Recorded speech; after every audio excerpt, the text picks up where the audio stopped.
HP journal studies के special 5 daily MCQ series पर आपका हार्दिक अभिनंदन है। आज का पहला प्रश्न इस प्रकार है। Which valley is associated with Nalagarh? Nalagarh किस घाटी से संबंधित है? A Chohara valley, B Kyardadun valley, C Saproon valley, D Sirsa valley. दिसंबर सन 1705 मुगल जब गुरु गोबिंद सिंह जी को आनंदपुर शहर छोड़ने पर मजबूर कर देते हैं तो उनके द्वारा रचित साहित्य का एक बहुत बड़ा हिस्सा नदी में बह जाता है। ये सिरसा नदी ही थी जिसको पार करते हुए गुरु गोविंद सिंह जी का परिवार बिछड़ जाता है। सिरसा नदी नालागढ़ घाटी के बीचों बीच बहती है। बद्दी बरोटीवाला जैसे शहर इसी नदी के किनारे हैं। हिमाचल से निकलने के बाद सिरसा नदी रोपड़ में सतलुज नदी से मिलती है। छोहारा घाटी ऊपरी शिमला में पब्बर नदी के किनारे बसी है और यह लाल चावल यानी रेड राइस के लिए प्रसिद्ध है। क्यारदा दून घाटी को पोंटा घाटी के नाम से भी जाना जाता है। यह मारकंडा और धरती रेंज के बीच स्थित है। सपरून घाटी सोलन जिले में है और नालागढ़ का संबंध सिरसा घाटी से है, इसलिए ऑप्शन डी इस प्रश्न का सही उत्तर है। दूसरा प्रश्न, bull in Buddhism is associated with which event? बौद्ध धर्म में बैल किस घटना से संबंधित है? ए जन्म, बी गृह त्याग, सी आत्मज्ञान, डी महापरिनिर्वाण। गौतम बुद्ध का जन्म 563 ईस्वी पूर्व यानी 563 बीसी में कपिलावस्तु के लुम्बिनी में हुआ।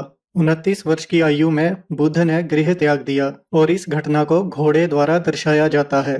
बोध गया में महात्मा बुद्ध को ज्ञान की प्राप्ति हुई और इस घटना को पीपल के पेड़ के साथ दर्शाया जाता है। बुद्ध की मृत्यु कुशीनगर में हुई और इस घटना को महापरिनिर्वाण कहा जाता है और इसे पद चिन्हों द्वारा दर्शाया जाता है। बचपन में बुद्ध का नाम सिद्धार्थ था और बुद्ध के जन्म को कमल या बैल के साथ संदर्भित किया जाता है, इसलिए इस प्रश्न का सही उत्तर ऑप्शन ए है। तीसरा प्रश्न, which part of brain maintains body posture and balance? मस्तिष्क का कौन सा हिस्सा शरीर की मुद्रा और संतुलन बनाए रखता है? ए सेरेब्रम, बी सेरेबलम, सी ब्रेनस्टेम, डी पिट्यूटरी ग्लैंड। मस्तिष्क को 3 हिस्सों में विभाजित किया जाता है जो सेरेब्रम, सेरेबेलम और ब्रेनस्टेम हैं।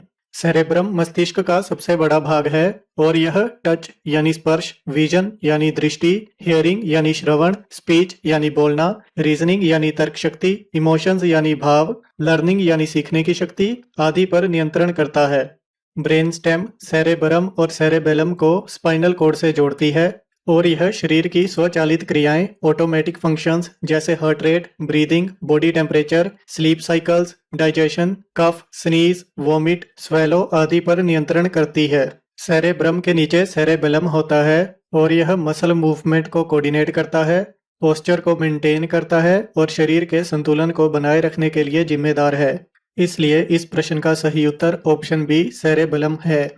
चौथा प्रश्न, in policy cut motion the demand is? Policy cut motion में मांग ए 1 रुपए से कम कर दी जाती है, रिड्यूस्ड बाय 1 रुपी, बी 1 रुपए कर दी जाती है, रिड्यूस्ड टू 1 रुपी, सी एक निश्चित राशि से कम कर दी जाती है, reduced by a specific amount, D 100 रुपए कम कर दी जाती है, reduced by 100 rupees.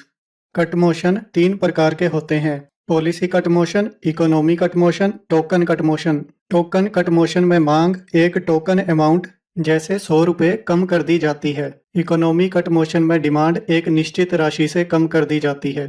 Policy cut motion में डिमांड 1 रुपए कर दी जाती है। इसका अर्थ प्रस्तावित पॉलिसी की अस्वीकृति है, इसलिए ऑप्शन बी इस प्रश्न का सही उत्तर है। पांचवा प्रश्न, which type of clouds are found at maximum height? अधिकतम ऊंचाई पर किस प्रकार के बादल पाए जाते हैं? ए सीरस, बी निम्बोस्ट्रेटस, सी क्यूमुलस, डी एल्टोस्ट्रेटस। बादलों को 3 प्रकार में बांटा जाता है।